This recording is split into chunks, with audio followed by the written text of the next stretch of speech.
Halo, assalamualaikum warahmatullahi wabarakatuh. Selamat datang di YouTube channel aku Yunita Anggaini. Di video kali ini aku bakal sharing pengalaman aku terkena COVID-19. Sebenarnya aku nggak ngerti sih, aku tuh kena COVID varian apa ya kan, entah itu Omicron atau apa. Karena aku nggak begitu update ya kan. Sebenarnya aku nggak percaya sama COVID. Tapi aku baru percaya setelah aku positif. Saat ini aku sedang isolasi mandiri di rumah dinas, tepatnya di Balai Rehabilitasi Sosial Penyandang Disabilitas Sosial Netra Mahatma Bali, jadi punya Kementerian Sosial. Jadi aku baru pindah ke Bali, guys. Aku sedih banget karena harus meninggalkan teman-teman aku yang ada di Jakarta. Ya balik lagi ke COVID ya kan. Jadi ini adalah hari ke-9 aku isoman. Sebenarnya isolasi mandiri itu kalau dari Dinas Kesehatan itu 10 hari plus 24 jam. Tapi kemarin waktu aku konsultasi sama dokter yang ada di Tabanan, beliau bilang kalau udah nggak ada keluhan lagi di 5 hari itu aku boleh swab. Dan kalau misalkan hasilnya negatif, aku hari ke-6-nya swab lagi dan hasilnya juga negatif. Pokoknya intinya 2 kali negatif itu aku udah terbebas dari isoman, aku udah bisa jalan kemana-mana gitu kan. Dan waktu itu aku konsultasi di hari keempat, jadi aku berpikir bahwa aku udah baik-baik aja tuh. Hari kelima aku mau swab kan, dan ternyata di hari kelima aku nggak enak badan lagi, jadi kayak up and down gitu loh. Kayak aku mulai dari aku demam kali ya. Oh enggak, sebelum aku demam itu tepatnya hari Senin ya kan. Hari Senin itu aku puasa, jadi pas buka puasa itu tenggorokan aku mulai kering, sakit. Padahal aku makannya nggak aneh-aneh waktu itu, cuman makan soto itu kan berkuah ya kan. Terus aku minum jus buah naga, dan jus buah naga di mix sama terong Thailand. Aku nggak ngerti sih, terongnya tuh kecil-kecil gitu kan, enak banget. Dan aku nggak ngerti kenapa tiba-tiba tenggorokan aku kering kayak mau batuk gitu loh guys. Setelah itu kan aku pulang malam, aku lembur, mungkin karena aku lembur kali ya, jadi aku kecapean mungkin karena aku lembur. Dan aku baru pulang dari Banyuwangi, hari Minggunya aku pulang dari Banyuwangi, dan itu aku menempuh jarak 100 berapa kilometer ya, pokoknya dari Banyuwangi itu aku jam 2 siang nyampe Bali itu setengah 8 malam. Tapi waktu itu aku belum kecapean sih, mungkin kecapeannya pas hari Senin. Dan aku mulai meriang, gemigil, apa sih di sini tuh kalau bahasanya tuh gemigil ya, kalau di Banyuwangi nggak ngerti aku bahasa Indonesia gemigil itu meriang. Jadi aku mulai meriangnya jam 3 pagi. Jadi kalau misalkan tiba-tiba tubuh aku mengeluarkan sinyal-sinyal yang error gitu, tiba-tiba meriang, kedinginan gitu kan, aku langsung cari tukang pijat, aku langsung minum obat gitu kan biar nggak berlarut-larut. Tapi kondisinya di sini aku tuh lupa bawa obat-obatan, dan susah banget cari tukang pijat di Bali. Ya mungkin karena di Tabanan kali ya, mungkin kalau di Denpasar banyak ya kan. Pakai aplikasi pun nggak tersedia gitu pakai Halo Jasa. Biasanya aku kalau di Jakarta itu aku pakai aplikasi Halo Jasa.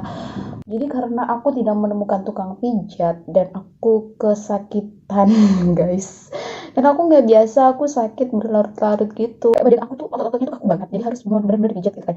Sebenarnya aku tuh dikasih obat paracetamol, sama aku dikasih 3 obat ya kan, paracetamol, Terenza buat flu-nya, dan satunya itu vitamin. Dan yang aku minum cuma paracetamol karena memang aku tiba-tiba pusing banget, kepala aku tuh berat banget, otot-otot aku tuh kaku banget. Jadi mau minum obat kayak apa, mau obatnya semahal apa, kalau belum dipijat masih sakit.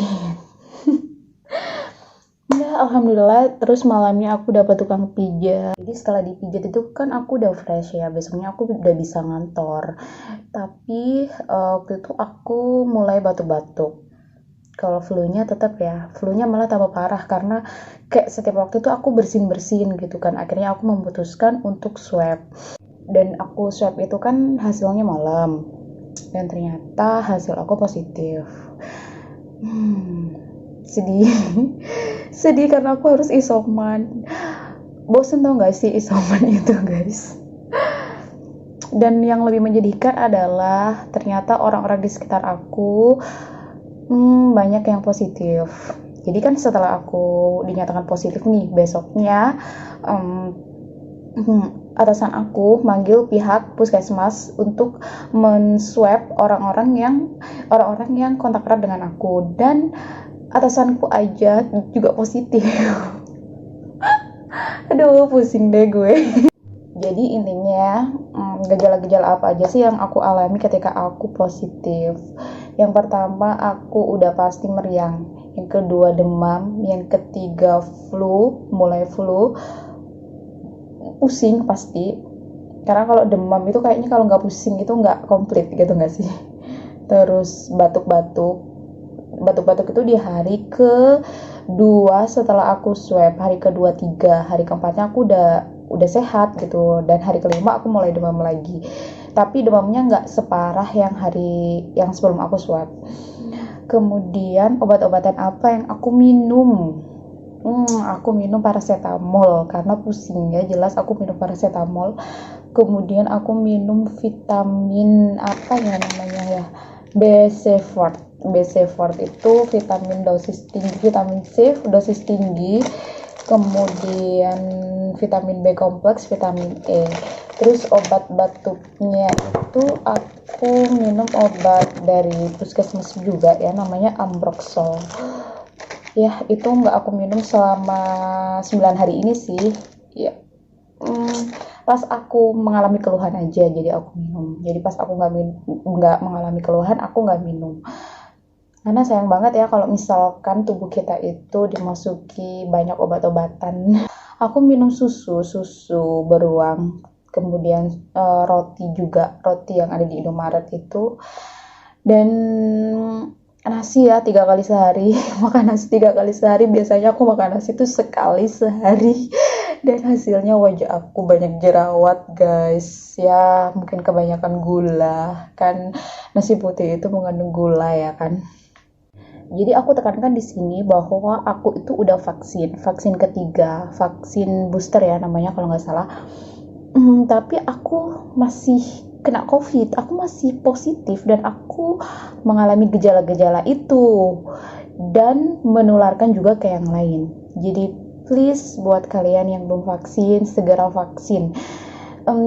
Jadi gini, vaksin itu bukan untuk kebal, maksudnya ketika lo udah vaksin lo bakalan bebas kena COVID, enggak, lo bakal tetap kena COVID tapi mengurangi resiko misalkan kalau COVID itu resikonya A, B, C, D, tapi kalau udah vaksin resikonya cuma A, B doang. Dan aku nggak ngerti sih sama orang-orang yang menolak vaksin, menolak tes, karena artinya mereka tuh kan ketemu banyak orang dan tanpa disadari mereka positif gitu kan, menularkan ke yang lain. Jadi gini loh guys, menerima kenyataan bahwa kita positif aja itu sedih. Lebih menyedihkan lagi kalau kita itu menularkan ke yang lain gitu. Sedih gak sih? Lo gak sedih, lo bukan manusia. Oke, terima kasih yang udah nonton video aku sampai habis. Ya, semoga bermanfaat dan see you on next video.